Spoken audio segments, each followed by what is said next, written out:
So just an introduction to myself. My name is Matt Lucas. I've lived out here in Thailand for the last decade. I used to be a pro Muay Thai fighter, fought about 45 times out here in Thailand, about 15 times, in America 30 times. I moved out here, like I said, a decade ago. Got involved in media and marketing. I worked at a gym called FA Group for 2 years before moving over to Fairtex, which is in Pattaya. I was the director of PR, and I worked there for 7 years. Then I recently quit Fairtex and am doing my own thing. I've been freelance working with WBC for 3-4 years, and because of them, I've gone to Australia, Canada, America, Italy, around the world, Mexico, so a lot of really good opportunities. And what I found the most from all my experience is because I built my own brand, they were like, we want to work with you.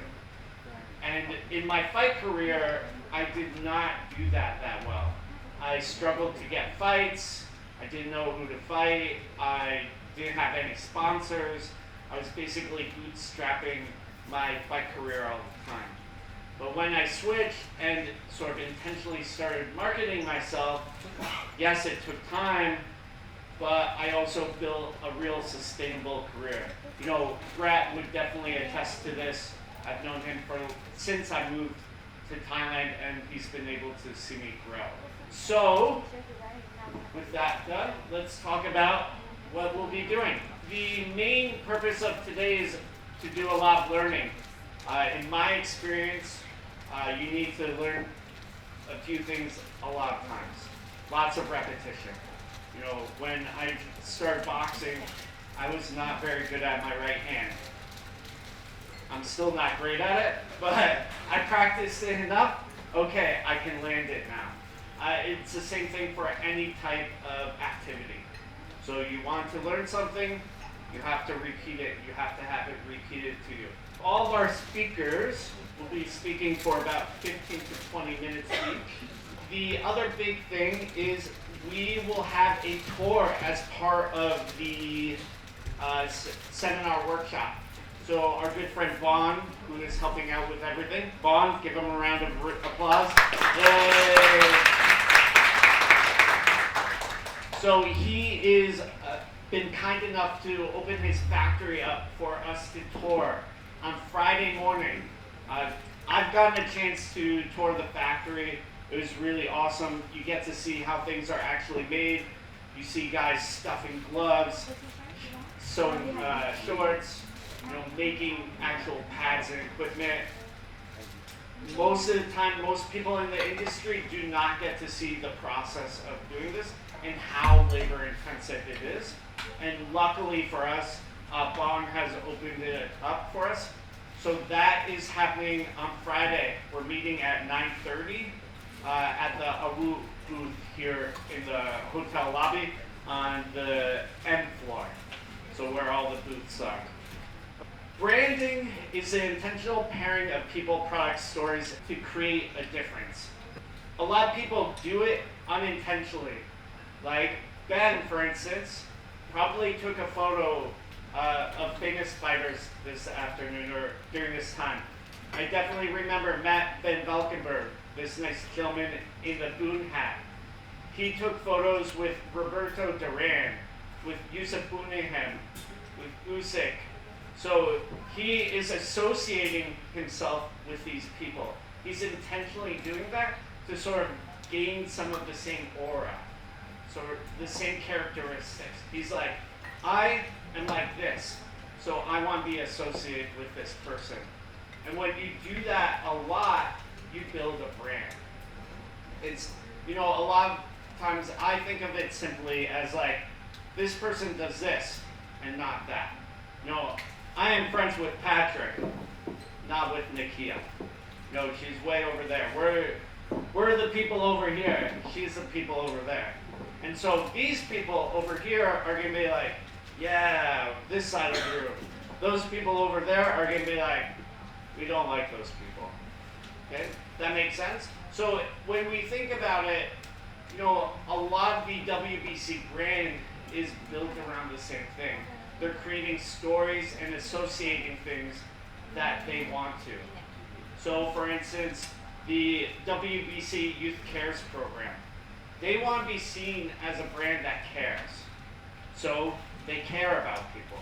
They go and help donate to athletes that are injured.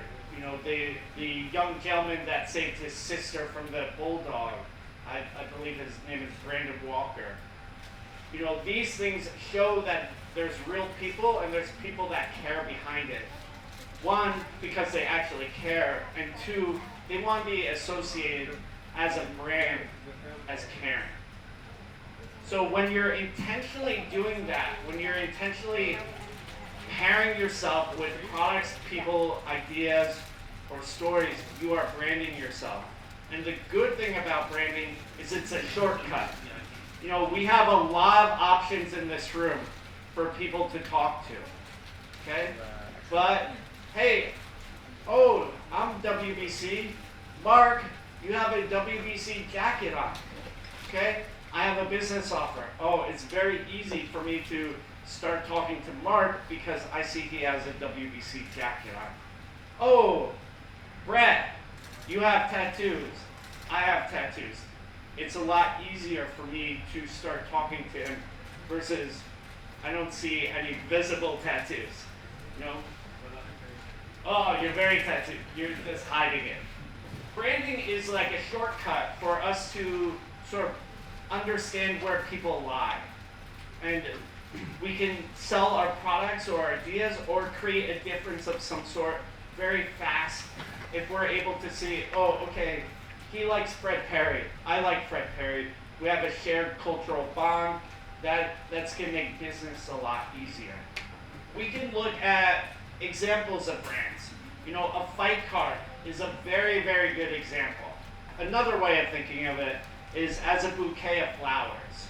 You know, so you have two flowers. Okay, do they look good together? Or, you know, you have, okay, two flowers, and then the third one looks a little different. When we're looking at a fight card as well, we're looking at, okay, you know, the WBC belt brands it as quality. It's a stamp of approval.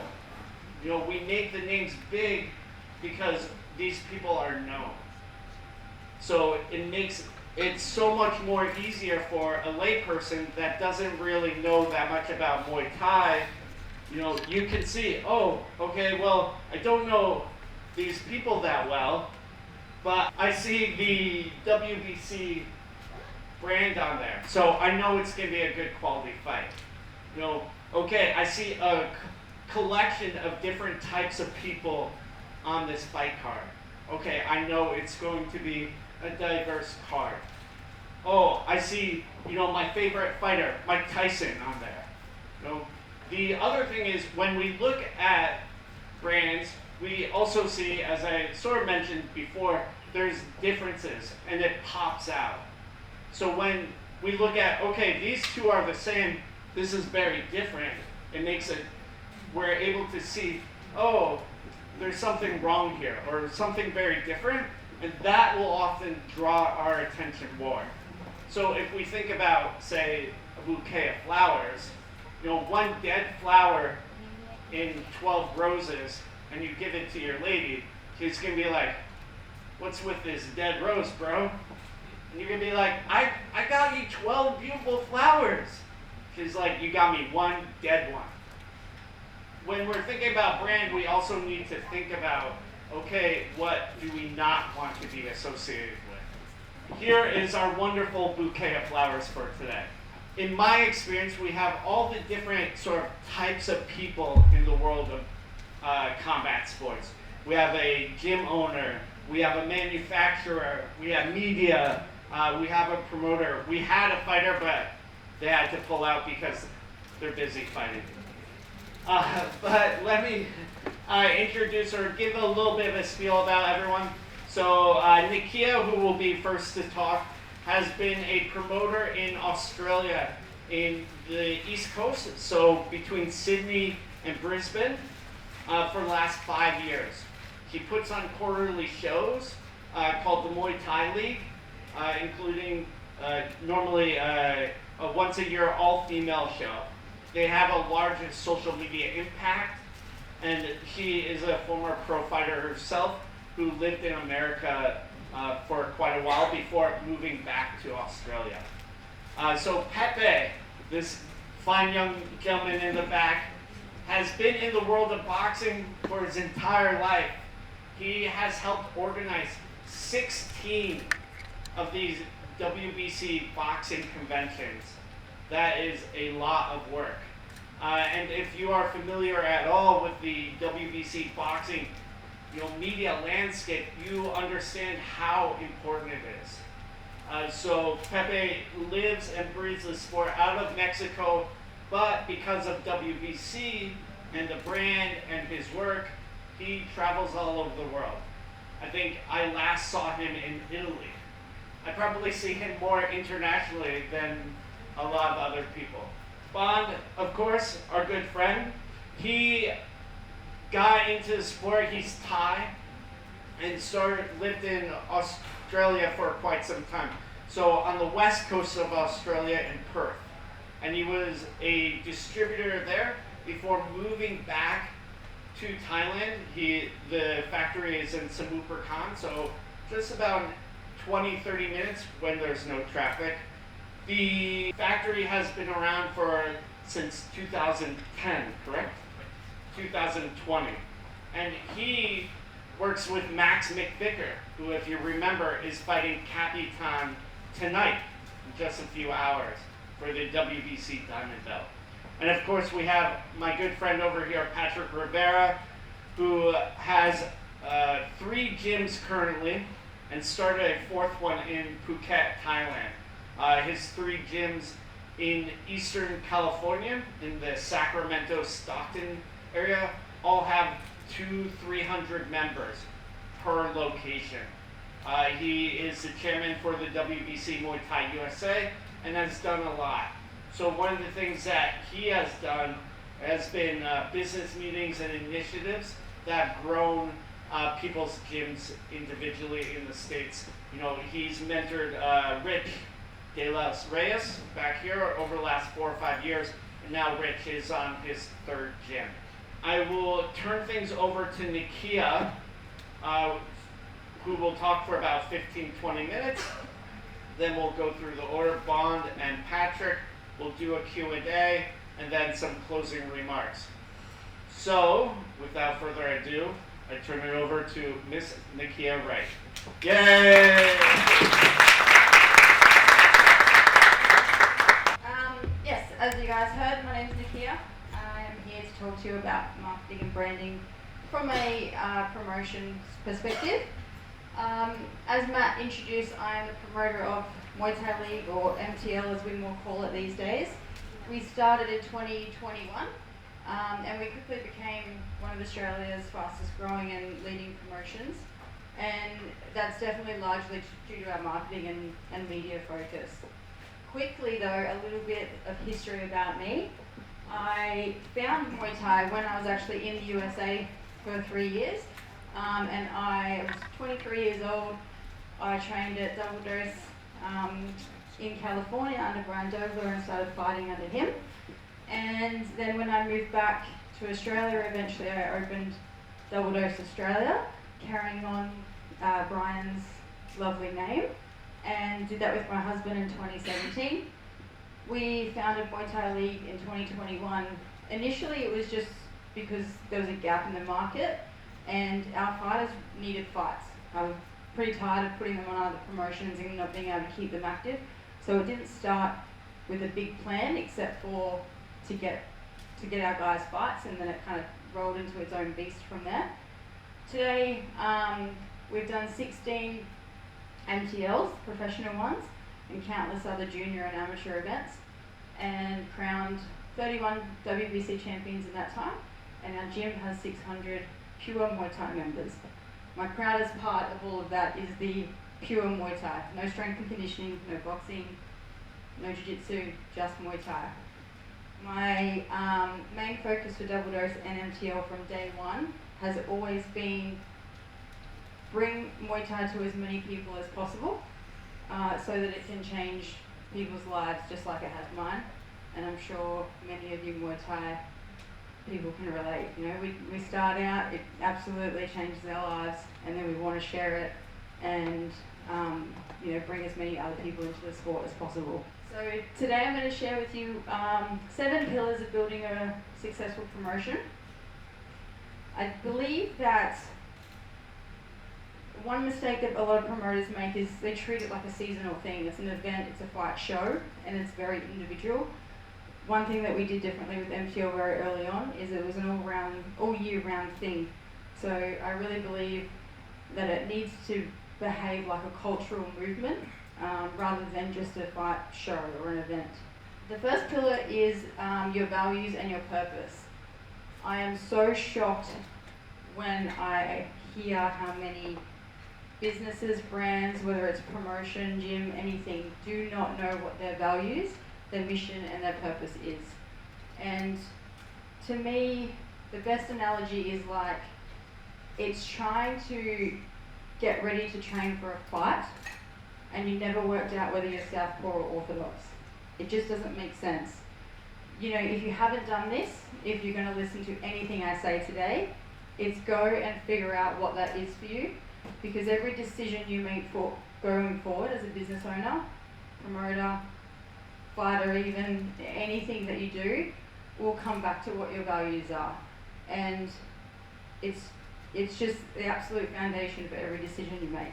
And leading on from that, as far as a promoter goes, everything I do, when I match fights, when I build my team, when I decide what colours, what logos, what the voice is going to sound like, what captions I put on my posts, everything we do comes back to what those values are if it aligns with that. And that's going to be different for everybody, and basically the way I like to think of it is no matter what I do and what business decisions I make, can I put my head down on the pillow at night at peace, knowing that I've done the right thing and that it aligns with what my goals for my business are. Pillar number 2 is visual identity. So I won't spend too much time here. I think Matt touched on this, and I feel like it is the fairly obvious thing.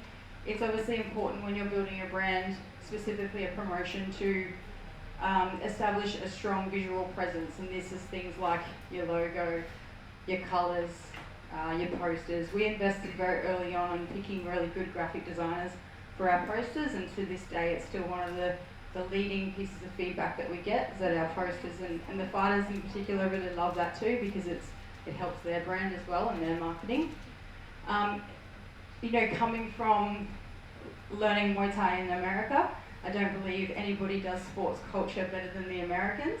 So we clearly have given a bit of a nod in our logo and our branding to baseball. So everything we sort of do, we've carried that through. Even from the name being Muay Thai League was pulled from that. So we had a kids show, we called it Little Leagues. So everything we've sort of done has always just been like a little bit of a touch on American sports culture, and over time, you know, people didn't actually really click onto it initially, but over time, the more we did that, the more people sort of started to say like, oh, I like how you guys do that, I like how you guys do that, and that's just using those visuals to make sure our brand sends a message across everything we do. Number 3 is the broadcast. Now I'm going to show you a quick little clip. This is actually lower quality than the actual real thing, just because of YouTube, but it's just a 10-second clip.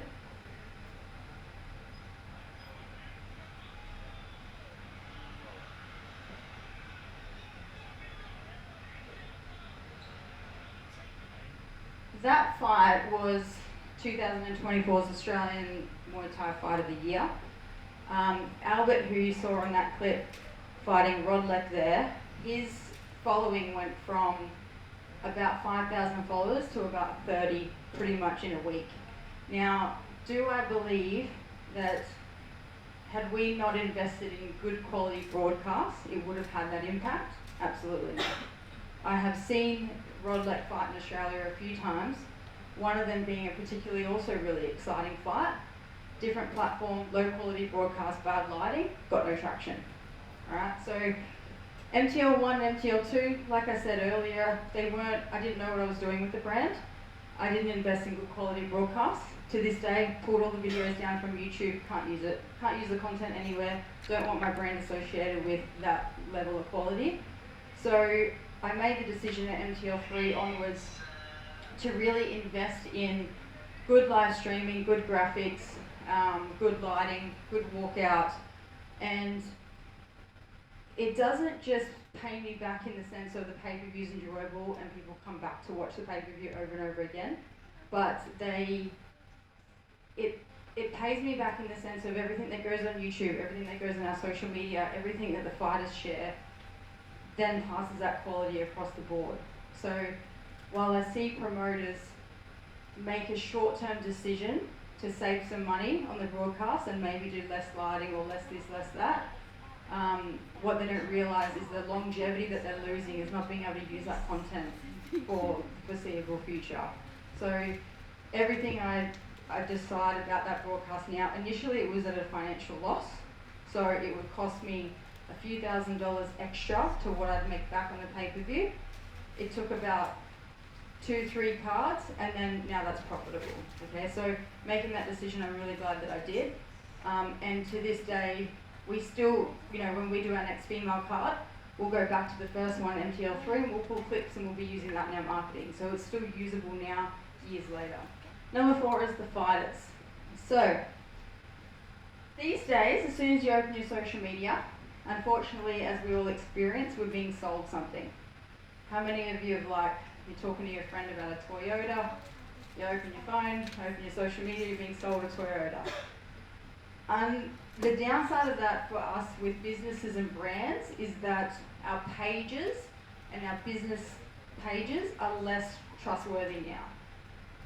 The good side for us in combat sports is that our product is people, and people like people.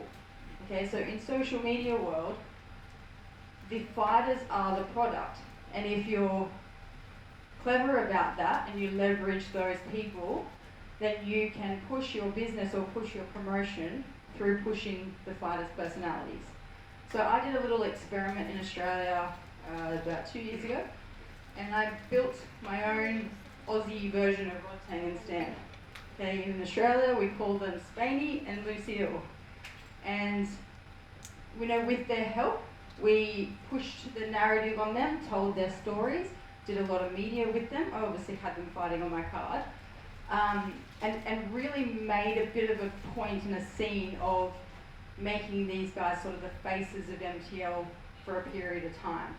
And with that, their fan bases grew, my promotion grew, and we all collectively won from that decision. Now people started associating them as MTL fighters. People started pulling them up when they saw them at other shows and wanting to get their signatures. They were starting to have a lot of younger kids, really, they became kids' heroes.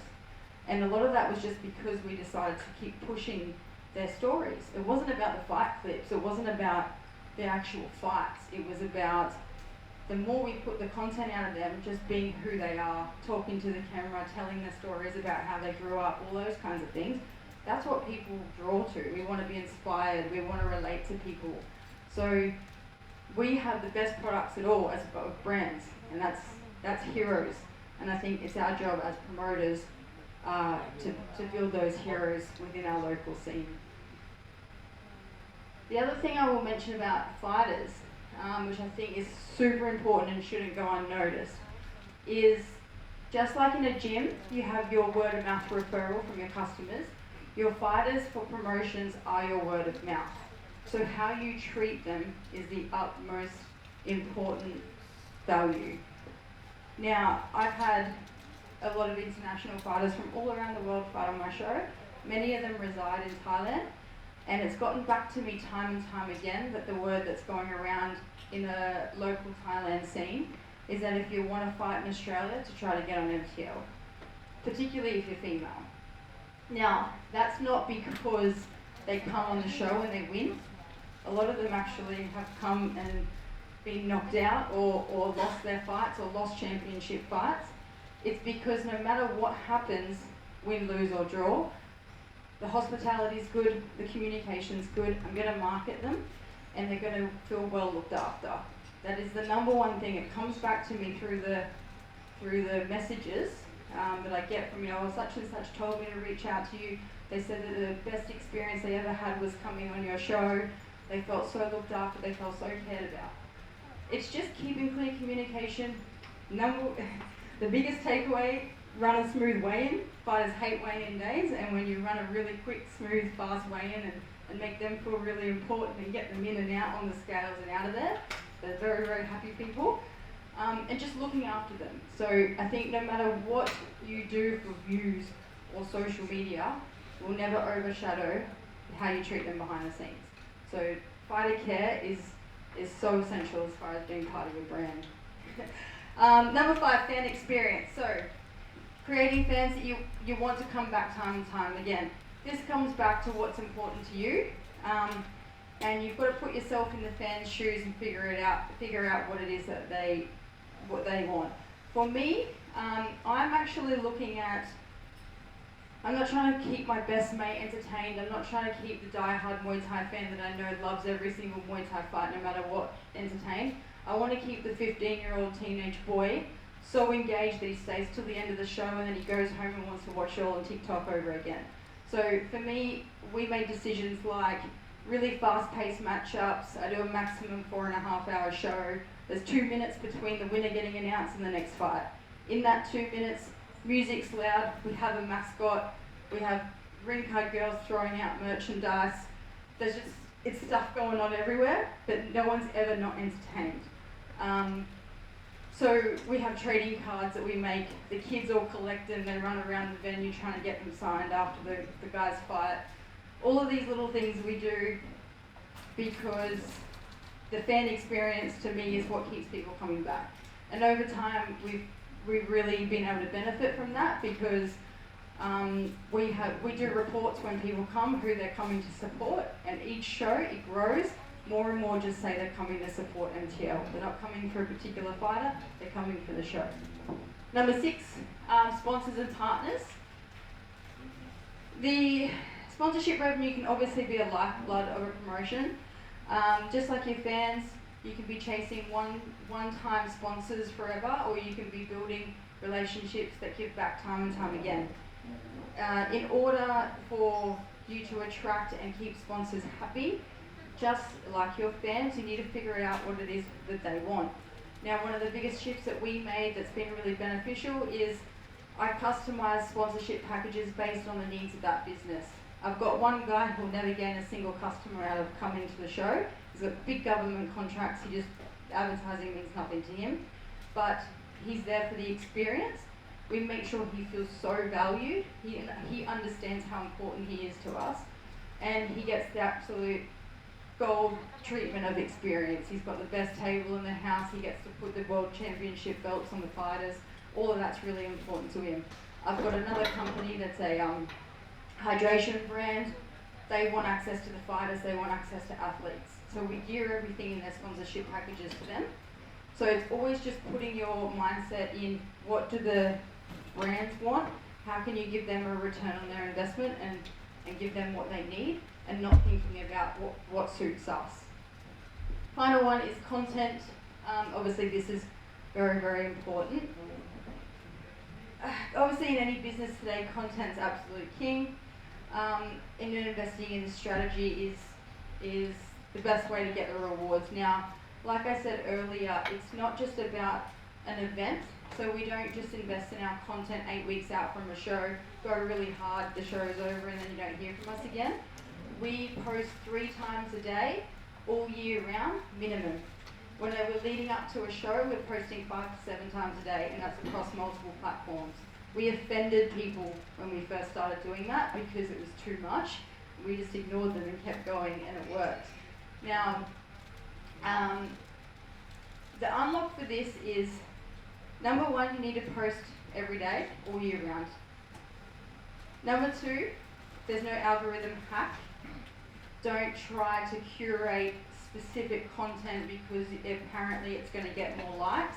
Just learn, post, learn, keep going, and stay consistent. It's much more important than investing too much time and effort into a particular video and then it doesn't work. This video here was Spainy out the back hitting pads. It was just taken on a phone. We did it at the back of a show. It took our Facebook page from 5,000 to 30,000 followers, and most people were just talking about his tattoos and his mullet. There's no method to it. We don't understand it. So all the stuff that goes viral has been a big surprise to us. So just post, don't overthink, go, go, go. The other thing about this is accepting that it's forever. Social media is not going anywhere. It's getting more prominent. It's taking up more of our time. So the quicker as any business owner, fighter, brand, anything that you can just accept that we all in some way, shape or form have to become content creators is just the world that we live in. And a little takeaway on that part from me is the best thing I did as a business owner who's busy. I don't have time to post 3 times a day personally. So I got a young gun content creator, hired her, she's on my team permanently, and she takes a lot of the data that we get, she just does the posts, and that's been the best investment I've made. I'm better off networking, talking to sponsors, matching fights, building a brand. She does the posting, and she can create a reel on an iPad quicker than I can write a caption, so it's much smarter to do that way.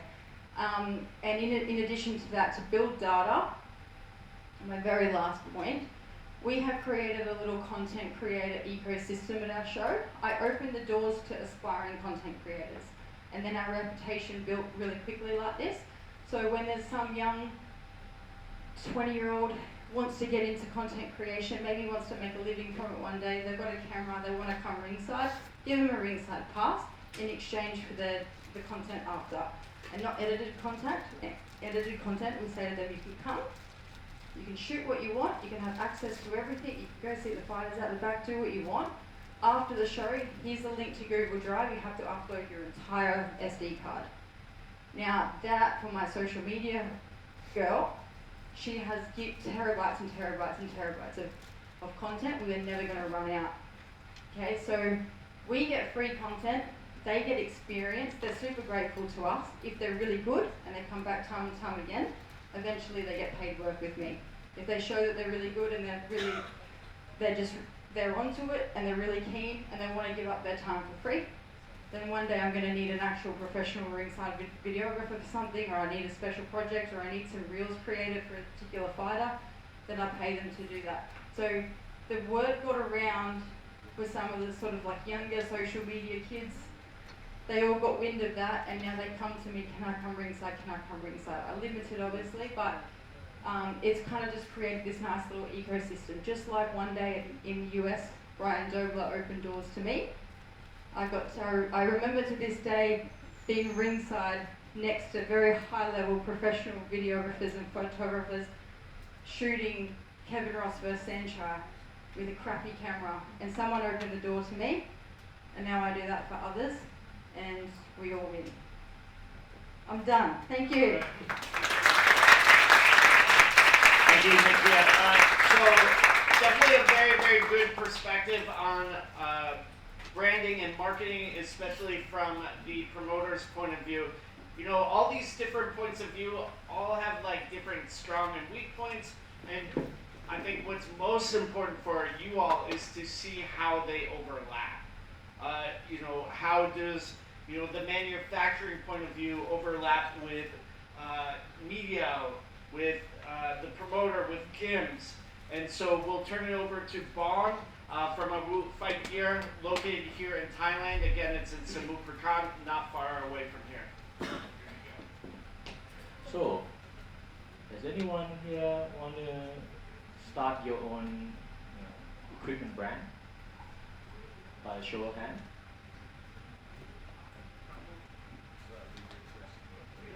You're possibly my next competitor. So like, look, Nakia did a very good job, and half the things she says are going to be half the things I say. But I will show you stuff based on our experience, and pretty much the current strategies. And I hope some information would be able to help you. I'll share the information like all the strategies, and there's no problem for me to share because I believe in the alliance. I don't believe in competition. So yeah, okay. So a little bit about our brand, established in 2020 during COVID time. It was rough. Everyone probably experienced that, but that was when we started our brand, and it's been 5 years, and we're very grateful. And we're focusing on premium Muay Thai equipment brands and apparels. So we do our brand, Arwut fight gear, and we also do other people's brand, but I can't tell you. Okay. But anyone who comes to my factories on Friday will probably be able to have a peek. Okay. But I'll tell you that. Okay. So we're located in Sampakan area, which is about 13 minutes away from the main Suvarnabhumi airport. Okay, so not, like what Matt said, no traffic, 30 minutes from here. With traffic, sky's the limit. I used to be stuck in traffic for 2.5 hours, from Siam Square back to my factory, so that's crazy. So yeah, what is branding for Arwut fight gear? Well, branding for us is building a positive relationship and trust with our target audience and our customers. Brand, a lot of, like back in the olden days, brand might be just a logo, that pretty much like tell you, oh, okay, this is us, this is our brand. But nowadays it's all about relationship, and it's all about building trust, because once you have a trust of your target audience, trust of your customers, that's when they start, that's when they keep coming back, that's when they believe, that's when they share the same values. So that's one of the top priority of our branding strategies. Okay? And it's also about listening to people's needs, because I'm not creating the brand just to express myself, but I'm creating the brand just to serve people. The products and services that we've created, it's all about customers. It's all about our target audience. So that's one of our main strategies as well. And yes, there's so many brands, so many fight gears brands in the world. The big boys, the Vertex, the Twins, But how can we be different? I mean, we have to be different. Otherwise, we'll be saturated. We'll be like, people just, think of fight gears. They wouldn't even look at us if you're not different. So you have to be really different. And the things that you do also has to be bold. It has to be markedly. Otherwise, you just be the same as other people. So I don't want our brand to be compared with like Vertex or the olden days brand. I want us to be different. Okay. And of course, when you do branding, you want awareness and exposure. You want people to know about us, right? So everything that we do revolves around this. Now, based on my experience and our current strategies, so basically we have this pillar, like Nakia, she has 7 pillars. I have what I call 5 rights. First, the right passion and value. Second, the right identity and story. Third, the right partnership and collaboration. Fourth, the right quality. And the fifth, the right content and website. Starting with the right passions. When I was young, back in my olden days, high school, I was bullied a lot. I was always kicked around because I was smaller than other people, smaller than my classmates. And combat sports, especially Muay Thai, helped me through that. As soon as I started learning Muay Thai, all my classmates started knowing that, hey, this guy knows how to do a bit of kicks, know how to protect himself. That's when they stopped. So Muay Thai has helped me through my hard childhood, and I wanna be able to basically share that passion for Muay Thai with others. I don't do this for money. If I want to do this for money, there's a lot of other business that I can do that make money. And I'm sure a lot of you guys are doing this for passion, out of passion, right? You know, your fighters, you know, you're gonna get hit, you're gonna get hurt on the ring. Why you still do it? Because you're passionate about it, and that's basically the fundamental, what do you call, desire, you know, of me doing this. Is passion for Muay Thai and combat sports.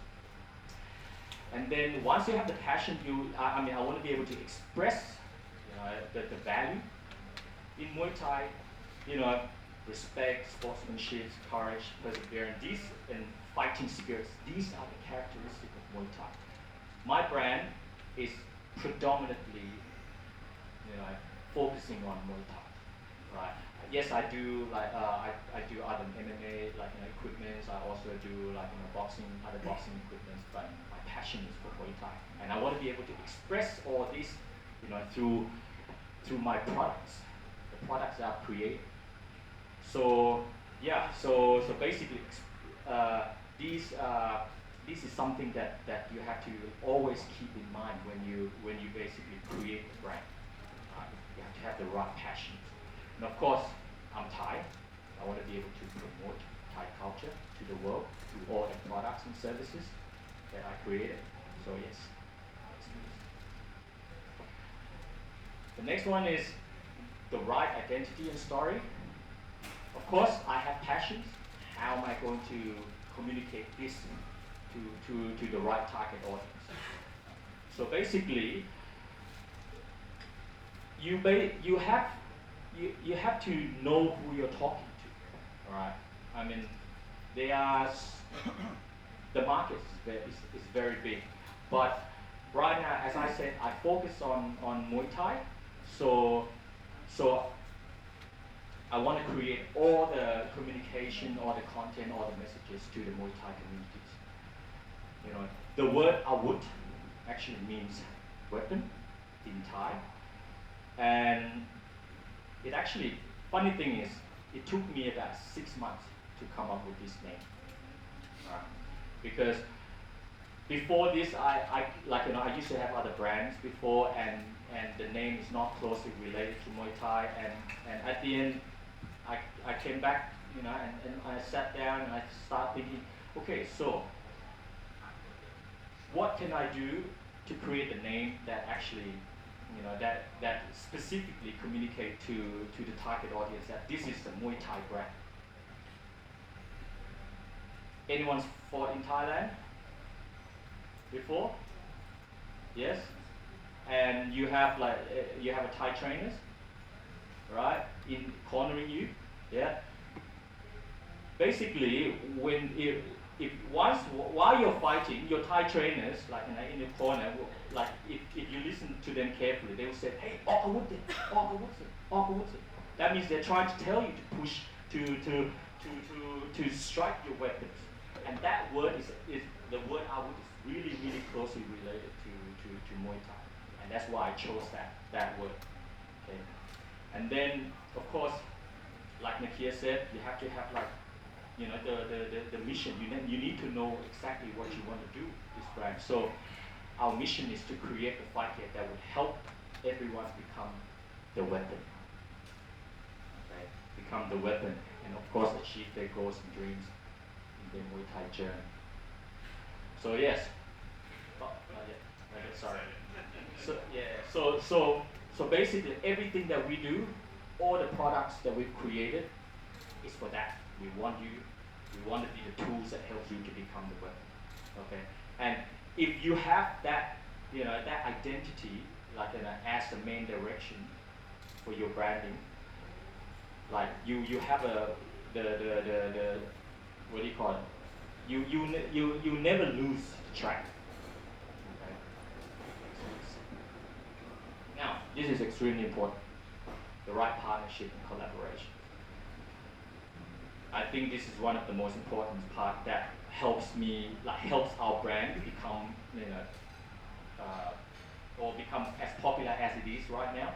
I'm not saying we are as popular as the big boys, the Fairtex, Twins, and Top King yet, but with this aspect of branding, it basically slingshots our brand. So first, you probably have seen us like at the booth. downstairs. We collaborated with WBC Muay Thai. WBC Muay Thai shares the same passion with our brand. Like their main goals and mission is to push and to promote Muay Thai. It's like boxing for Muay Thai for. So and that's also what we want to do with our brand. So basically, like finding the right federation that shares the same passion as you is extremely important. Now, 5 promotions. We have 5 promotions that we work with in Thailand and Australia and Europe. We haven't worked with you yet, but maybe we can talk about it later, right? So yeah, so that's also very important because everyone is eyeballing the fight shows. And 2 years ago, before we started working with many fight shows in Australia, our brand is kind of still stagnant. But as soon as we push it a lot, we start. At the moment, we work with maybe 12 different fight shows in Australia as well as in Thailand and now we've started working with fight shows in Germany. It's our brand presence skyrocketed. I'm not a data person, so I don't really keep data, but sales speaks for itself. We start having like distributors, like resellers, approaching us, and then even many like fighters and influencers start approaching us like for sponsorship and partnership. So fight promotion is like one of the top. How shall I put it? One of the top aspects that helps us drive our brand. Okay, and of course we have fighters and influencers. These are the people that we work with. All of them, and how we select them is very important. Because we don't just pick everybody, all the world champions or like all the fighters, to be part of our fight teams. We basically chose them based on their passions. Okay, like Seksan. Everybody knows Seksan, and the man who used to know one. His passion is to serve the fan, is to do his best on the ring, is to basically just keep on going. He has that fighting spirit, and that is super in line with our passion, our Muay Thai passion, the perseverance side of this. Right? So and you have Sam A, right, who's already past his prime, but he still keep on going. He's not retired, right? So these are the people that shares our passion, and they basically help us a lot in promoting our brand. So if you want to build a successful fight-gear brand, you definitely need to have like some good fighters, famous fighters that shares the same passion under your wing. And then obviously the next one is Muay Thai gym. We also work with a lot of Muay Thai gyms. In Thailand, we work with four different Muay Thai gyms. Maybe we can work with yours. So yeah. But we work with a lot of Muay Thai gyms in Australia as well as in Europe. And that's also very important because that's where people gather, right? People, our fight teams, we basically chose them based on their passions. Okay, like Seksan. Everybody knows Seksan, and the man who used to know one. His passion is to serve the fan, is to do his best on the ring, is to basically just keep on going. He has that fighting spirit, and that is super in line with our passion, our Muay Thai passion, the perseverance side of this. Right? So and you have Sam A, right, who's already past his prime, but he still keep on going. He's not retired. Right? So these are the people that shares our passion, and they basically help us a lot in promoting our brand. So if you want to build a successful fight gear brand, you definitely need to have like some good fighters, famous fighters that shares the same passion under your wing. And then obviously the next one is Muay Thai gym. We also work with a lot of Muay Thai gyms. In Thailand, we work with four different Muay Thai gyms. Maybe we can work with yours. So yeah. But we work with a lot of Muay Thai teams in Australia as well as in Europe. And that's also very important because that's where people gather, right? People, like all the people who share the same passion, all the Muay Thai practitioners and enthusiasts, they'll be there, and if you partner up with the gyms, they'll see your brand. A lot of times, when a lot of people here are trainers, right? You're trainers. So if you go and tell your students, hey, this brand is good, you think your students will buy that brand, right? Most of them will listen, right? So that's also helps us a lot, by working with the Muay Thai gyms and coaches and stuff. And then next is the distributors and resellers. Selling equipment is business. Obviously, at the end of the day, we still want to make money. Otherwise, there's no point having a business. But having the right distributors and resellers that shares the same passion as you is also very important. During COVID, obviously everyone's not doing very well, right? Me included. But if the person or if your resellers, your distributors share the same passion as you, they don't just look for profit, everyone wants to make money, yes, right? But if they share the same passion with combat sport as you, when you hit with challenges such as COVID and stuff, right, they'll give you a break, right? Because they know that everyone's having a hard time, and they know that, look, we want to do it together. We're doing everything for Muay Thai, not just just selling gears, selling equipment, making some profits. So yes, having the right people partnering up with you is extremely important. So the right qualities. If I have done all of those, but my product is crap, you think you're gonna buy? Alright. So of course, it's like part of my branding strategy is that I need to make sure that my product is always top of the notch. Look, when you go to my factories, you see that everything is handmade. I'm not saying that every single pair of gloves that come out that's been made is going to be 100%, like there can't be any mistakes whatsoever, because it's all handmade. And it's made by a lot genuine leather. These are from cows and stuff. There's still some blemishes and so on and so on. But I try my best to make sure that that our products is at the highest quality possible. And of course, when I design the products, I keep the users in mind. I always listen to feedback. I'm not the smartest person in the world. We're not, we can only improve by listening to our customers.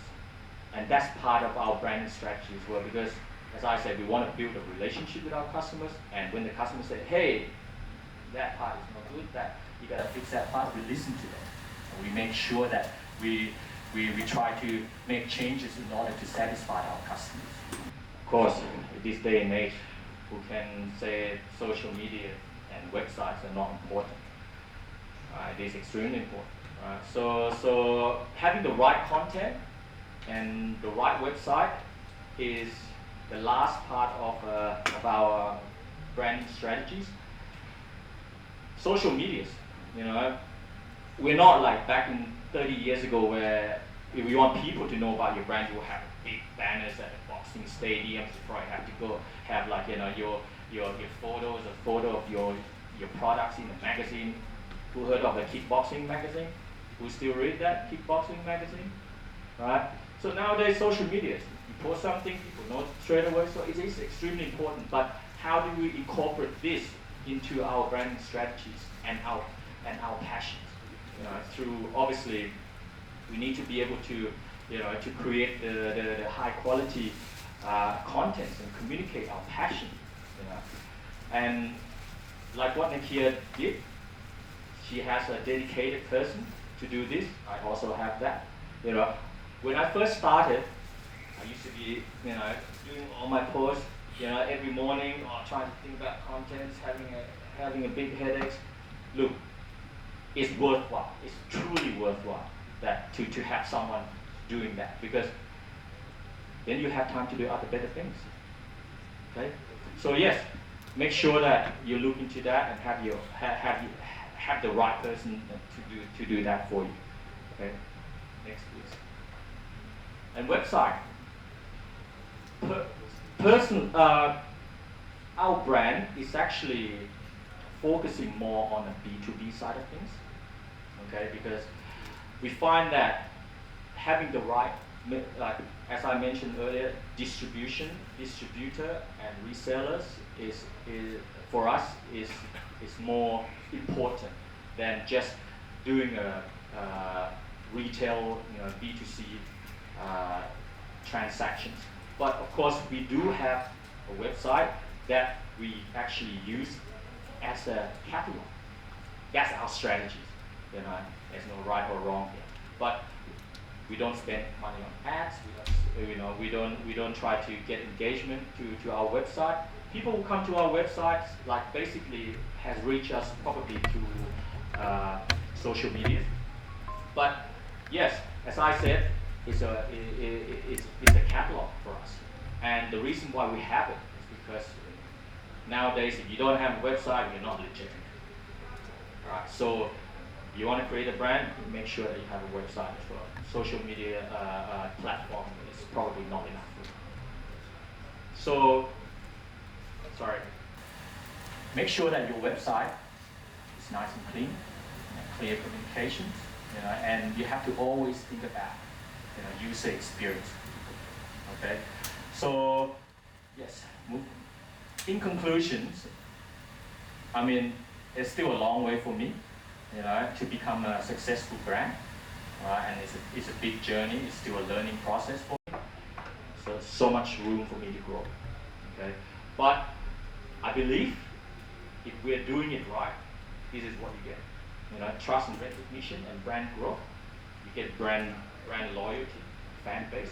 People start talking about your brand. People start raving about your brand. All right, and word of mouth.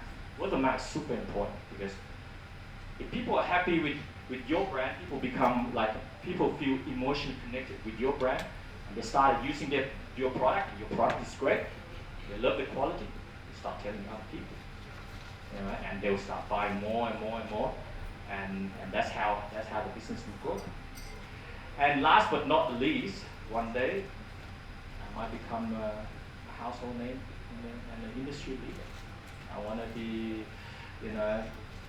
probably our target right now is within 5 years we want to be at the same level as Twins and Top Team and Bentex.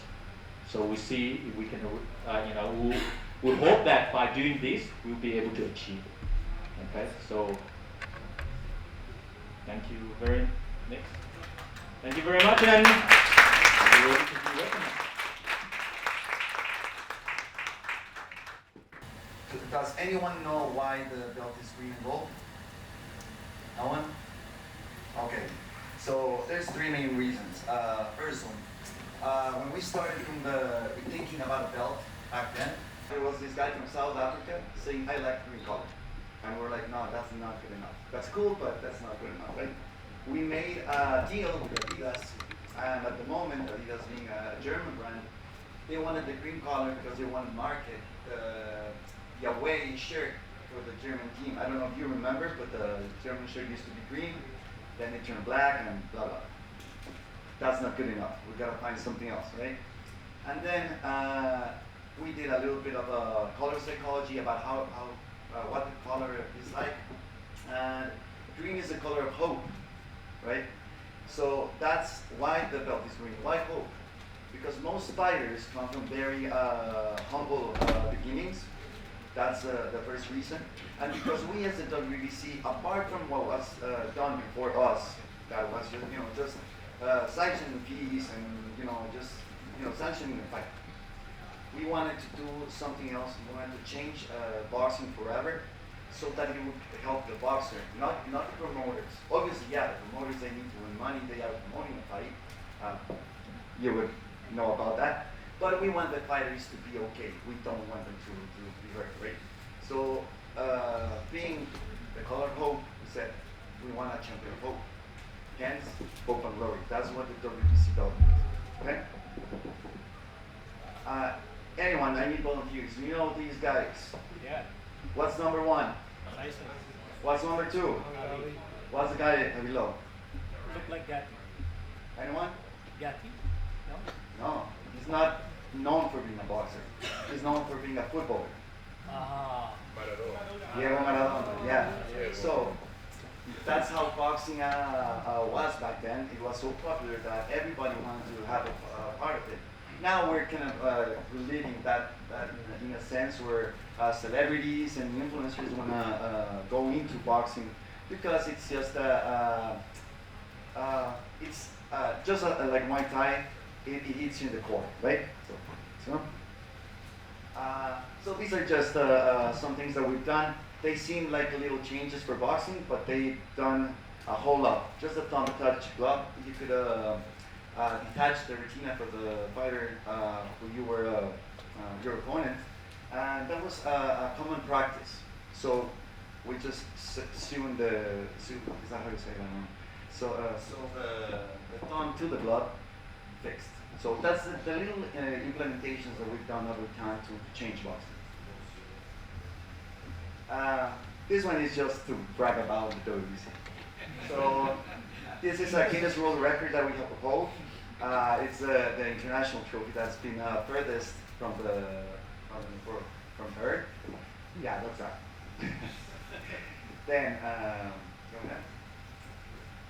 Okay, so this was supposed to be a video. It's pretty much a video that's very, very touching.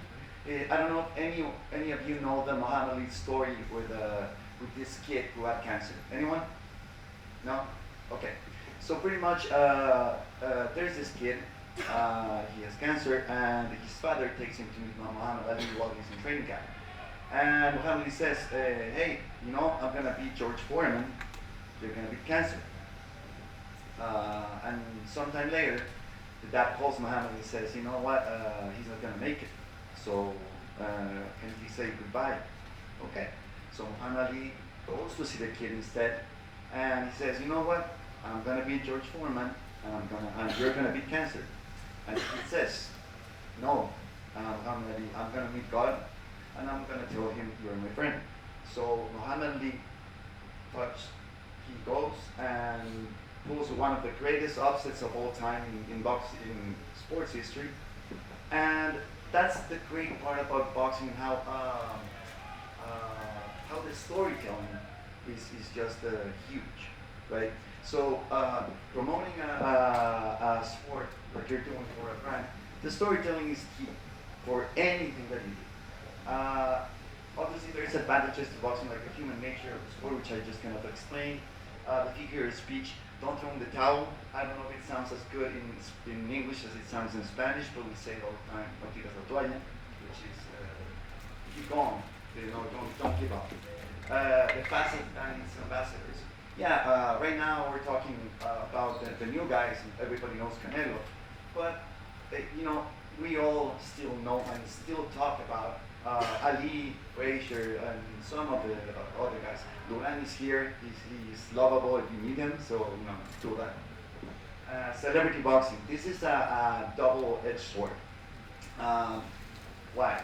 I take it as a pro because it opens contact sports to new eyes. It doesn't mean that it's going to be good. It doesn't mean that we're going to like it. But it does mean that it gives a path for new fans to get to know the sport. That's absolutely, that's something that's great about celebrity boxing. Now, we want it to be protected, we want to be controlled, so that nothing stupid happens in there. Workouts. I'm assuming that a lot of you practice the sport or have practiced sport. Just by itself, the workout is amazing. So that's something that can promote the sport even without being a fan of the sport. I know I have a lot of friends, they love punching the bag, but they don't know much about boxing, and that's okay. The sport is fine being just a workout. And the more that we get to meet people that do it, the better. And this is something that it's kind of crazy for me to say, but boxing was one of the first sports that actually opened its doors to women. This is it's 2025, but back then when some of the fighters, actually you meet Mariana Juarez, I don't know, anyone know her? Tattooed girl that's in the gym all the time and with her sisters. She used to like football, and she was bullied all the time by men. So she went to a gym to defend herself, and the same story can be said for many people in many different ways, but pretty much that's it. And we always thought, there is no difference. Boxing is for everyone. We don't care who you are. We care that you are able to, like Klitschko says, it gives confidence to the shy, it gives strength to the weak, and something else, but I don't remember it. Disadvantages. It's unfortunate that I put a poll in there. It was not for this. But anyways, disadvantages. Yeah, the violent nature when it comes to the sport, because many brands don't want to market it. It's violent. We gotta deal with that. It's part of it. Bad branding strategy. This is something that I've seen mostly in boxing. I don't know exactly about Muay Thai. It's another world, kind of the same values. I love what you guys said about the values. That's very important. It's very, very into anything that you're doing, marketing, branding. As you know, in boxing there are 4 championships. They want to bring another one, and we have the ring magazine. And you don't know who's the champion, and you don't know who's fighting who. That's a bad branding strategy. If we got to actually collaborate and do things that we should, things wouldn't be like that. So that's something that we gotta fix. We don't complain, we work. Prostitution of championships, kind of like the same. I would love to get into that, but I think I'm gonna spend here like an hour. So difficult business models. Compared to NBA, NFL, FIFA, which we're gonna see those different. Boxing has many promoters. We want them to work together. Somehow they are starting to do that now, but we had a bad rep maybe like 10, 20 years ago. So that's something we gotta fix. Not heard taboos. Do you remember that photo with Muhammad Ali looking at Son Liston? That was used for the Ideas running campaign. Anyone know what happened in that photo? Anybody knows the story of that photo? No? No? Okay. So pretty much Muhammad Ali is telling Sonny Liston, get up, I didn't punch you. And that happened. Muhammad Ali, it was a phantom punch. And Muhammad Ali is not bragging about knocking him down. He's actually telling him, get up. And that happened. That was part of Sonny Liston had a few situations with the mafia. And unfortunately, many people, there's a bad call by the judges, and they will immediately say, oh, that was it was fixed. Nah. Sometimes we are, there's a word I forgot, inept. It has nothing to do with it being fixed, but it happens. Celebrity boxing, yeah, that's wrong when kids just go fighting in the street just because they want to imitate the celebrities. And then I love that because I love what you said about the non-existent calendar. Boxing does not have a fixed schedule. If you like football, you know when the Champions League final is going to be played.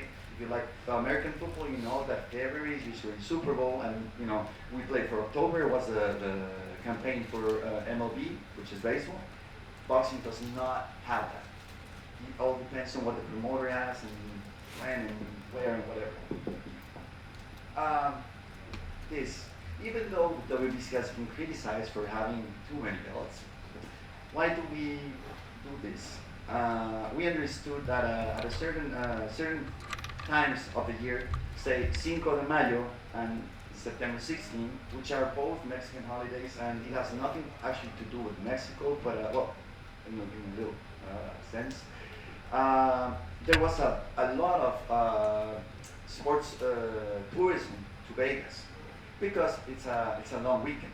So they used to go to Vegas, and then promoters understood that they would earn more money with Chavez fights, with Oscar de la Hoya fight, then with Pacquiao, then with Mayweather, now with Canelo, and then eventually there will be another one. So we started doing something with art.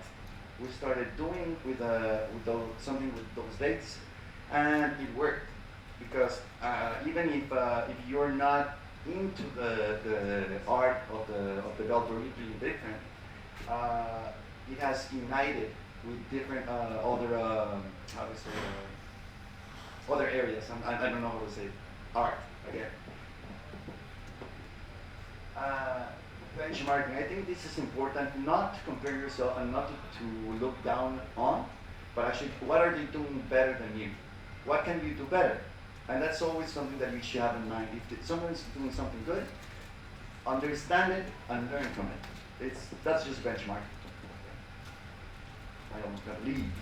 Okay, outside of boxing, I took these three because I think they're important. UFC, yeah, as much as I'm not into UFC as a whole, they have great branding and marketing strategy. What can we learn? Oh, they standardized the posters that they have and the belts, the fighters, everything. FIFA, they have a great model of how they work with their federations. And NFL, even if you don't know it that much, it's a great marketing league, and everybody should learn. Something else that we've done is we have strategic alliances with brands. We should do Arwut. Well, boxing, but obviously Muay Thai has done it already. We have a good relationship with Pepe, as you've seen in this convention. We have a license with Adidas Boxing. We now, it was announced now, the WBC store, and Ready to Fight, which is another platform that you should look into. It's like I say Tinder, but it's not obviously not for romantic purposes. But you can find sparring partners, you can find promoters, you can find managers in that app. So it's good for combat sports. You can or cannot like Roy Garcia, but the way he's branded himself is amazing. Why? He collaborated with influencers such as, he took iconic photos. Has anyone seen the Muhammad Ali photo in the pool? Okay, so he just made it different, right? And then obviously the WBC, so he's a winner. This was way before the doping situation. Canelo, please, I need a volunteer, real quick. Okay. Oh, Okay, so what can you find in those three pictures? Mexico is everywhere. Even if the flag's not here, you will see the green and the red everywhere. White, right? That's number one. Number two. Exactly. Boxing and Muay Thai is not a one guy sport, one person sport. There's a team behind you. There's a lot of people behind you. So you gotta acknowledge that, and you gotta be part of that. Something that happens with a lot of fighters, and I'm gonna say it the way it is they fight, but they don't necessarily honor the support that they get from brands. If they do, they're awesome. If they don't, it's kind of disappointing, and that's something that happens. Canelo knows very well that he has done a great brand because the other guys that help him have been part of that. Yeah, take photos and videos of yourselves while doing that. You don't have to show your whole training, just, be constant. He's cute. Trial and error. When you're doing something like marketing and branding, especially in social media, trial and error. Consistency. If you fail, that's okay. We all fail, and we will keep failing, but we'll get there eventually. That's it. I'm sorry, I have to go. Thank you very much. Thank you, Bob. Pepe, thank you. And we'll have more information from Pepe soon. Of course, the slides going out to all of you through the email. And you see, in the world of Muay Thai, there's a lot of similarities with boxing. Throw in the towel in Thai. It's a little bit the opposite. You say, "My yong pair," like you don't give up. Saxon or Kwan Muang, his name is Kon Mayong Kon, like the man who yields to no one. Like there's a lot of similarities. Also, in terms of some of the sort of taboos or the brand things that are good and the brand things that are not good. So traditionally, Muay Thai has been associated with gambling. So there's been very similar instances with Muay Thai as in Western boxing. Okay, so branding and marketing for Muay Thai gyms. How many gym owners are in here? I know there's several in here. There's several here. Okay, so we got Maryland, San Francisco, we got North Carolina. Where are you from, sir? Me, Australia. Australia. We've got another Aussie here. We've got Phoenix, Arizona here. We've got New York City. We've got Austin, Texas. We've got Maryland, Silicon Valley. Anybody else? SoCal. SoCal. What's your gym in SoCal? Oh, with Josh Fishman. Okay, right on, right on. And of course, Mango Tree in Honolulu. So we got a lot of gym owners here. So it's really, really important. A very, very important topic. You know, branding. If you're in business, you really have to understand what your brand is, who your market is. Let's go to the next slide. Who am I? My name is Patrick Rivera. If you guys don't already know me, I'm currently the chairman of WBC Muay Thai USA. Took over about 4 years ago. And prior to coming on board, the WBC really wasn't very well known. That people didn't understand how to win and earn a WBC belt. And it was basically alienated to two geographies. It was LA or New York. Since we've taken over, we've become a household name in the United States. We've been the most dominant organization for Muay Thai in the United States. I'm also the founder of the Muay Thai Development League. Since its inception, from its first iteration from the YDL, Youth Development League, we've had over about 15,000 participants. There's actually several promoters for the MDL in this room right now, and it really is changing the trajectory, the growth of the sport in the United States very, very, very rapidly. We're at 15,000 now. Our goal by the end of 5 years is to be over 100,000. And so what that's going to do is going to feed our amateur market, what ultimately is going to feed our pro market. I'm also the owner of Valor Training Center, now known as Valor Fight Sports. This is going to be interesting. So this was our previous logo and brand, and we're now going to change the branding to Valor Fight Sports because we are going to introduce Jiu-Jitsu, right? So we currently have about 1,000 active members amongst 3 gyms. The beautiful thing about it is that we've got systems down. We've got a really dedicated team that understands our mission, which is part of branding. And we'll talk a little bit about what your mission is and making sure that your team understands what your mission is. So you don't have to be there for the day-to-day. I don't teach classes, right? You guys follow me on social media. I travel the world. I'm all over. I have a home in California, a home in Honolulu, and I have a home in Chiang Mai, right? So I'm all over the place, and I'm not at my gyms. It's running on its own, and they're carrying out our mission and making our brand really, really at the highest level, right? So they understand it. So let's go to the next one. I now am also now the CEO of the Muay Thai Superstore in Chiang Mai, and that's a part of our brand. It's a new logo we're going to launch in 2 weeks. And the co-owner, a lot of people don't know this, of Phuket Muay Thai. I actually created that logo and helped create the imaging and branding of that gym. Let's go ahead and move on to the next slide. So today's agenda: why does branding matter? Visual branding essentials, brand storytelling, elements of a strong brand, digital presence, content and social strategy. Your brand is your perception and identity. Content and social strategy. So I know that Nakia touched on it. I know that Pepe and Bond also talked about it. So we're going to talk about giving you ideas about what to post and how to post. So this will give you some ideas. It's a guideline. It's just a basic template. I think it'll help you tremendously to really get your brand out there to the market, to your avatar, to the people that you're trying to reach, become your customers. Why does branding matter? So it creates identity, okay? It creates, who are you, right?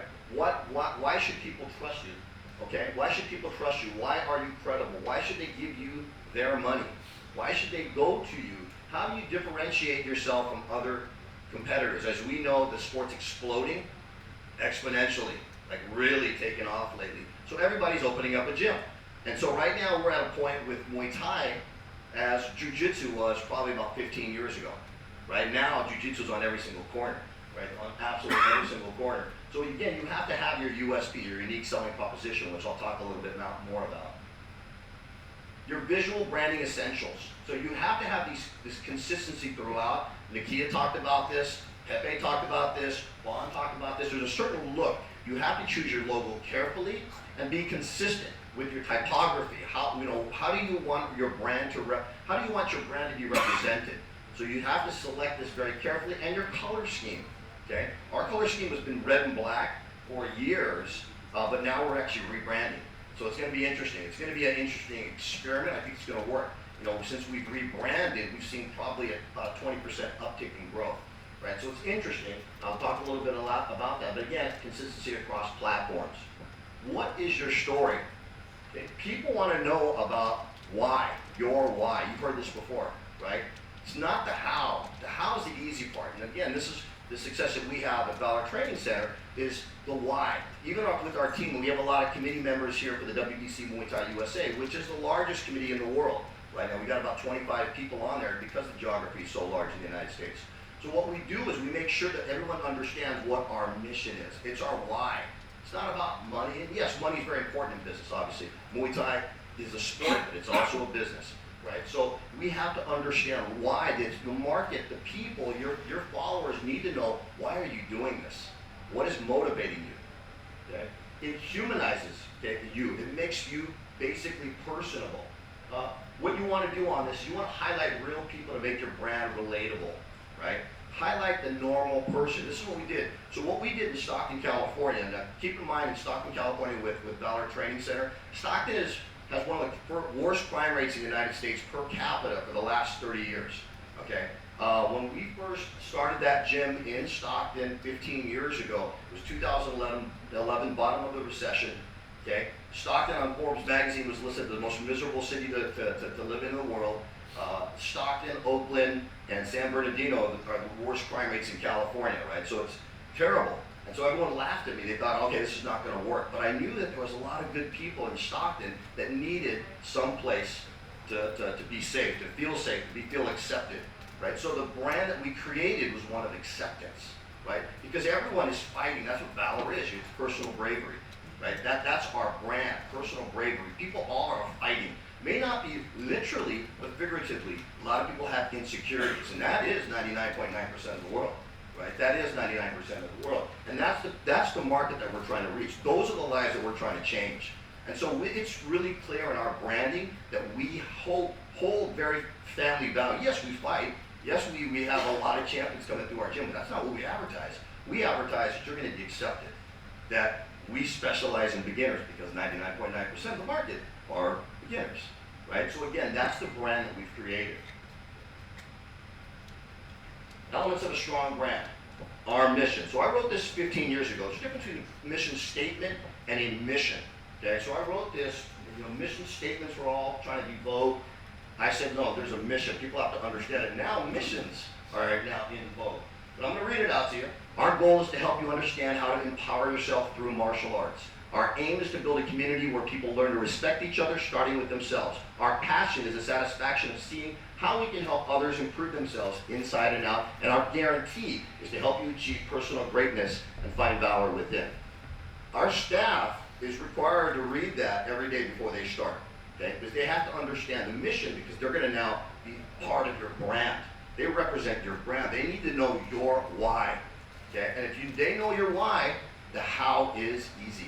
Right? And again, I travel the world, barely at my gyms. I got one of my gym managers back there who's going to be actually opening up his own gym eventually. But again, they know why. They have these systems down, and they're able to motivate each other because they know the why. So your mission should also now, you want to be able to now project what your message is, right?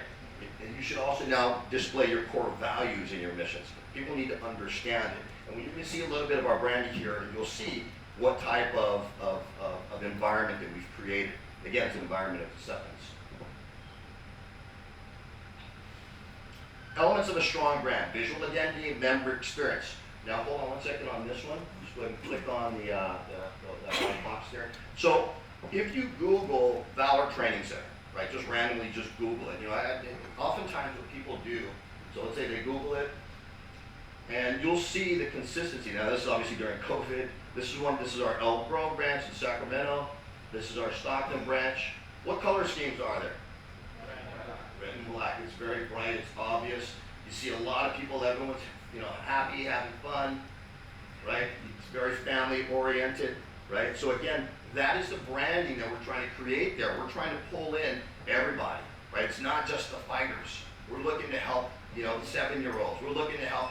Really, the reason I opened that because when I was a kid, I was a punk, right? And I really got in a lot of trouble and did a lot of bad things, and I needed something like this that I didn't have. And I know that this is actually the biggest market for teenagers, right? To adolescents.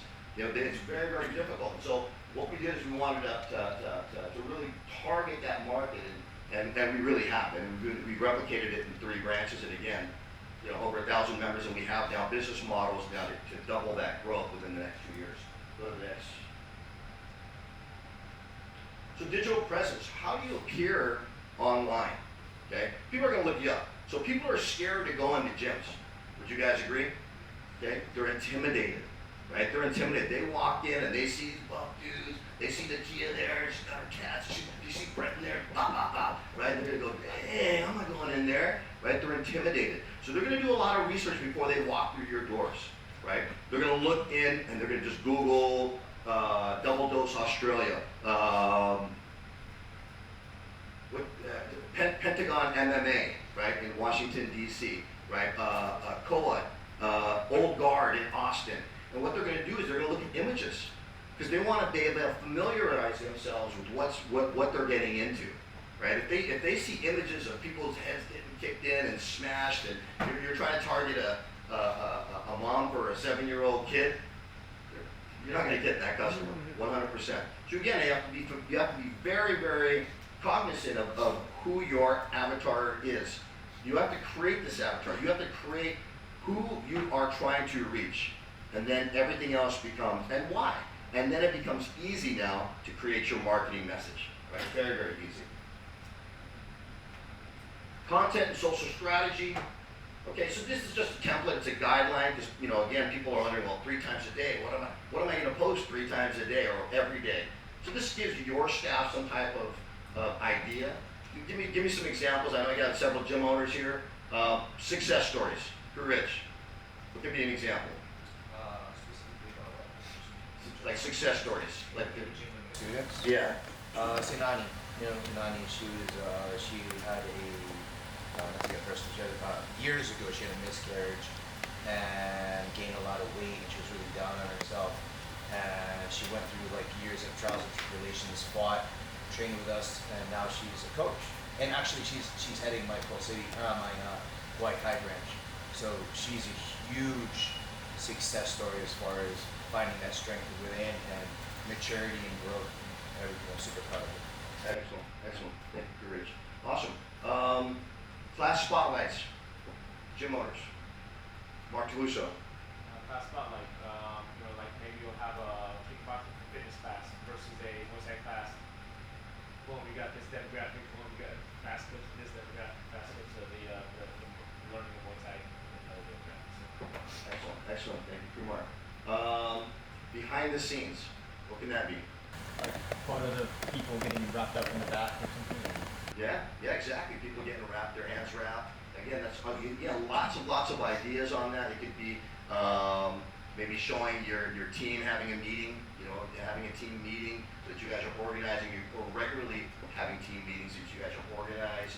You guys are structured. Because again, a lot of people want structure, right? They want to make sure that they're going to a place that's professional. Very, very important. So again, training techniques, clips, blogs, fighter highlights, testimonials. Testimonials are huge. That's your social credibility, right? Again, that's really going to help also your referral system. And we talk about the referral systems. We're going to talk a little bit more about the referral system. But again, testimonials are huge for your brand, right? Now people are going to say, wow, I really love Rose Muay Thai was it in Brooklyn? Yeah. Right? Yeah. In Bushwick, in Brooklyn, right? So, okay, go to the next one, please. Gym identity and positioning. What makes your gym unique? Okay. So again, your unique selling proposition. Focus on experiences. People are selling programs all the time. Okay. Focus on experiences. Think about COVID.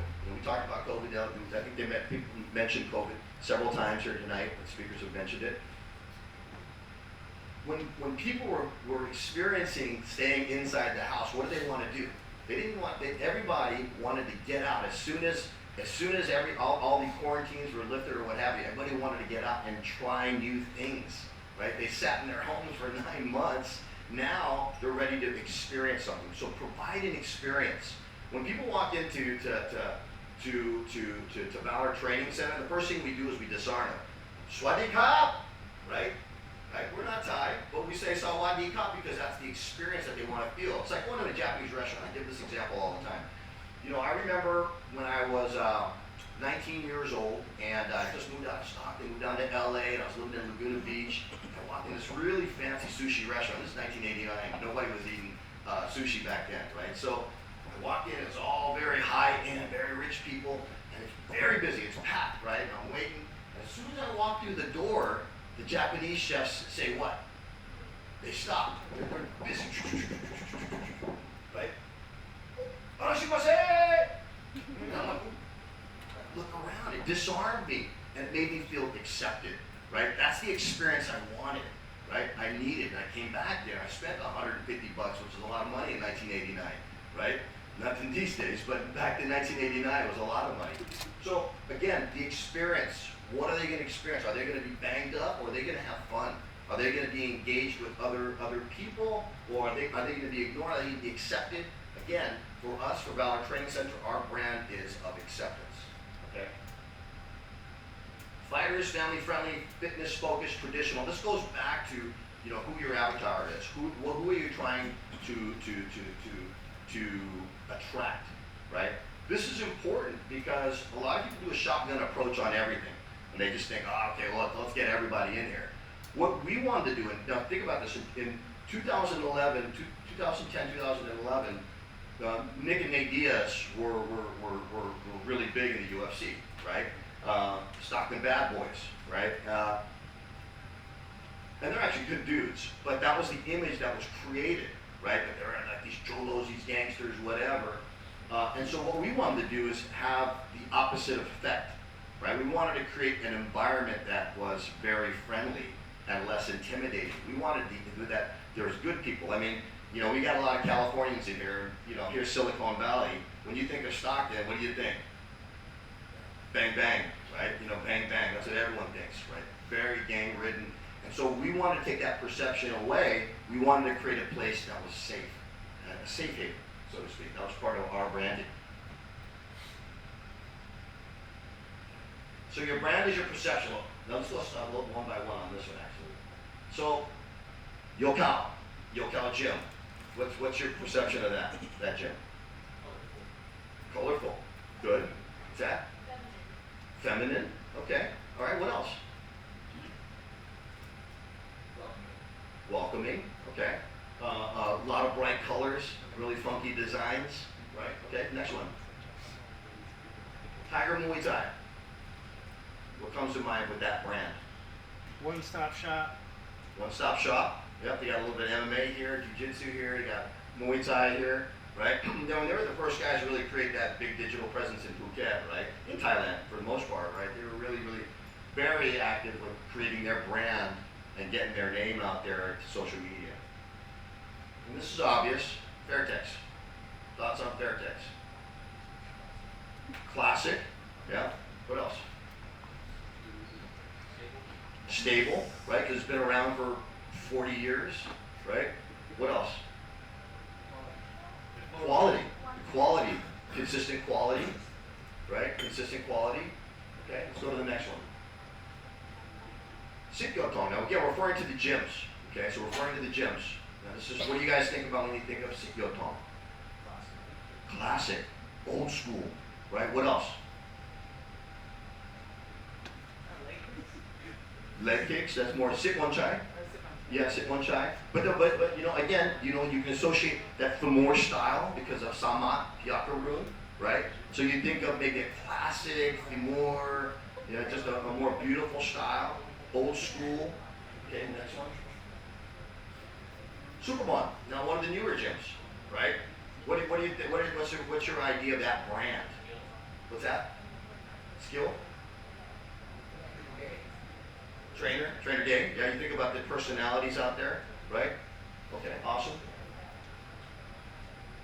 FA group. What do you think about that? What's associated with that brand? Clinch. 100%. They, again, established themselves that they're the #1 clinch camp in Thailand, right? So again, you want to be associated and related to something within your brand. And of course, Valor Training Center, and now with my experiment with Valor Fighting Sports. So we're going to see, I'll update you guys in 5 years on how that experiment went. What I did is I took, when we first made our gym, that red and black, it popped, and it was very visually striking. Now everybody has that same look, right? So my main gym, I closed it down for a year, spent about $100,000 remodeling it. I don't have pictures of it here, but I spent $100,000 remodeling, because the last thing what you want for your gyms is to look like it's from 1983, right? Literally, a lot of people don't put their time and money and effort, because that reflects your brand. Nakia talked about that. She said, again, you don't want to be associated with bad quality. And if you don't spend that money on there, people are going to think that you're not going to be able to take care of them, right? Very, very important. So community and growth, and I'm going to just, we can talk a little bit about that and making people aware, getting leads, and getting those leads to come in through appointments, to come to a trial, converting them to a membership, and then what's important is retention, okay? So retention is very important. People, you can market till you're blue in the face, but if people are coming through your door and exiting that back door, right? People are always wondering, hey, how come my active count is this? How come my active count is this? Well, it's because you're not keeping them. So you have to have retention models in place. Okay, let's go to the next one. Okay, that's pretty much it. Q&A, I know we're going to do this for all of us. And then one more slide. And thank you for listening. All right, what do you got?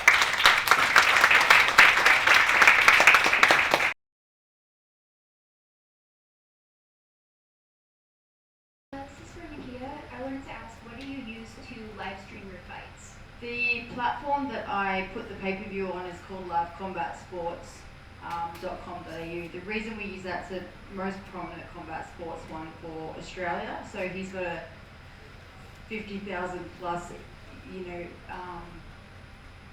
database, I guess. So the email marketing and everything that goes in that. I've done like Triller. I've done Muay Thai Authority. Went into that space for a while. I used them, but they didn't stick with it. Triller was a bit painful being Australian because everything was in USD, so it was just a bit too, there's a bit of a barrier in there for Aussies to sort of get their head around all that. So yeah, we've tried a few different ones. I think my ultimate plan, to be honest, is eventually I'm going to go free to YouTube and just go, no pay-per-view and go for viewership. But I'll make that strategic decision sort of when sponsorship's big enough to support giving up pay-per-view. So this question is for Crew Pat. My gyms are in 3 different completely demographics. Kamiki, Waikiki, Pearl City. Are your avatars the same for each location, and how did you find them?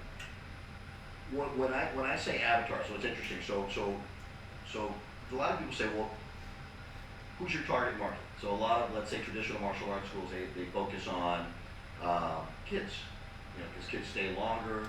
They pay the bills, the mom and dad pay the bills, what have you. When you look at the distribution of the population of our student population, it's evenly distributed. Even though I really want to focus on teens, we're actually at 33%, 33%, 33%. 33% youth, 33% teens, 33% adults.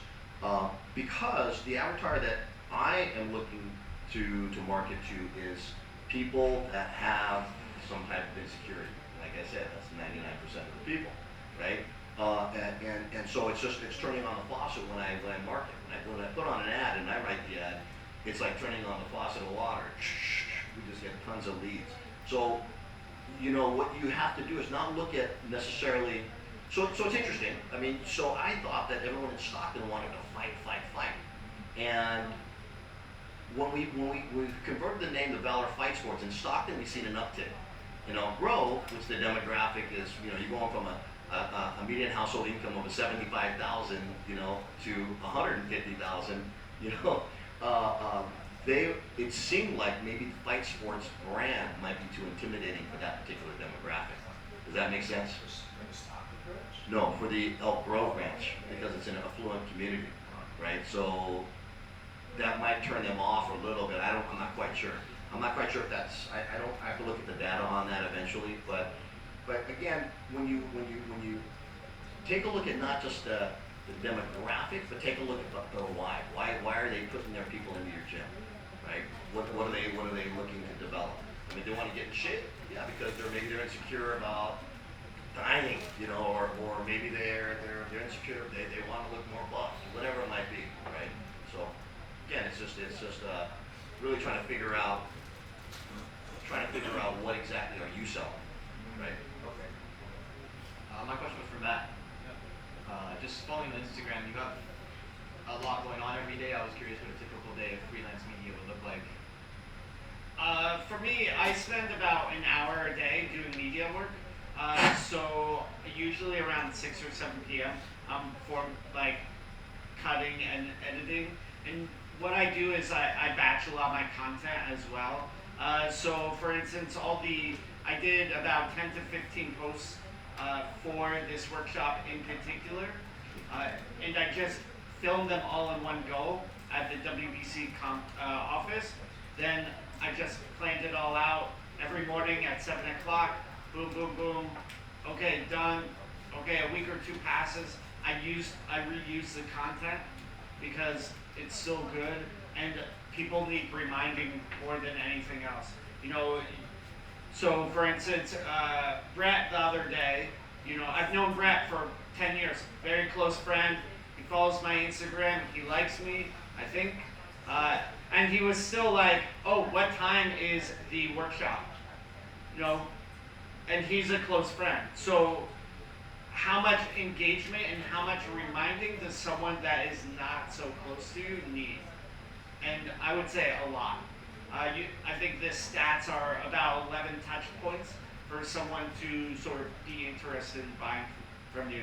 So, okay, you know, you see Nakia's ad for MTL once, but you see Arwut's, you know, brand 3 or 4 times, you're more likely to go with him. Nakia, I have a question about, you said that you like to keep the show very fast-paced. How do you keep the fighters doing the Y crew and having the music play during the fights, or how do you deal with that? Yeah, this one's been a bit of a balancing act. So what we've done is we've reduced the Muay to title fights and culturally significant. So if Thais ever fight, they're allowed to do it. Otherwise, we ask all the rest to not do it.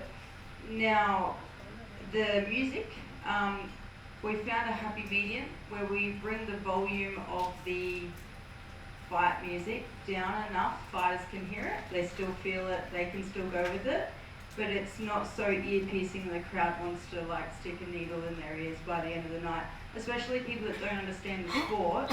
If you've grown up with it, you obviously are used to it, but you know, when I have fans and friends and sponsors come and they bring their partner and their partner's just like, what the fuck is this music, I want to turn it off. I had to listen to that feedback, so we kind of, yeah, we turn it down enough that it's not painful, but the fighters, we actually asked the fighters, did you notice? And they're like, no, they didn't even notice that it was turned down, so as long as it's enough for them. For Nakia, how do you find fighters in other countries? Do you have scouts? And because I know Lucio fought Fanny, because I was scouting Fanny a while back. And how did you find Fanny? Like, because she's from Vegas. Yeah, so I knew her from when I was fighting. Like, I was in the same-ish weight class, so I already knew of her. So a lot of the Americans, it's kind of easy for me because I've got that sort of connection there. And I've already been following a lot of them for a long time. But as far as scouting other ones, I mean, it's just, yeah, I just try to keep up to date with who's doing what and keep in touch with trainers and gyms from, particularly from Thailand is obviously accessible for Australia, and there's so many internationals. So when I hear of the internationals often doing stints in Thailand, it makes sense to try to, coordinate it from there. But it's just like anything, networking, just keeping the inbox open, and over time, the more we've built the brand, the less I have to do outreach, because a lot of it just comes to me. So yeah, it's just, eventually it sort of flips over in the other direction. So I just want to leave with a couple closing thoughts. Leverage. This is something I think about a lot. How can I get the most out of what I'm doing? This is why I do so much in social media and branding stuff. As Nakia was talking about before, because she has a brand, she gets all these people inboxing her for fights. You know, this is why Bond wants to build his brand more and why he works with promoters. He can give 100 t-shirts to you, or he can give it to the promoter, and the promoter helps him get his brand recognized faster. So I think one of the big things about branding is just leverage. How can we do the most with the least amount of work? So moving forward, you know, there's a few things that I would highly suggest to everyone during the rest of their time here. One, of course, is go on the Arwut tour. That's going to be Friday morning. Tim can take off your name. We're leaving at 9:30 a.m., back by 12:30. The second thing is start creating content for yourself. Be a personal brand, because a lot of times personal brands have more attraction than businesses. So this is something Nakia was talking about personally before, and you know, we think about Tesla and Elon Musk. You know, Elon Musk, way bigger. Joe Rogan, he's almost as big or bigger than UFC. Dana White, bigger or the same as UFC. You know, in Muay Thai, Chatri Sidiotong, you know, bigger or as known as one championship. In WBC, Mauricio has a public presence because he knows it helps humanize. So start building your personal brand. One of the very easiest ways to do this is to tell a story. So instead of, you know, taking a photo just only with Miriam, you take a photo and you say why she inspired you. She fought Julie Kitchen. She fought Angela Parr. You know, she's still in the game. You know, when you take a photo with Usyk or Roberto Duran, talk about why he's such an inspiration. If you see Seksan Orkwan, who's awesome, okay, you talk about why he is so awesome to you. You know, and again, it's just this constant pairing of products, peoples, and stories together that will make your brand and will help you market yourself way easier and, yeah, just easier. It's a shortcut, okay? So I want to say thank you all for coming out. Thank you so much to the panelists. Let's give them a big round of applause.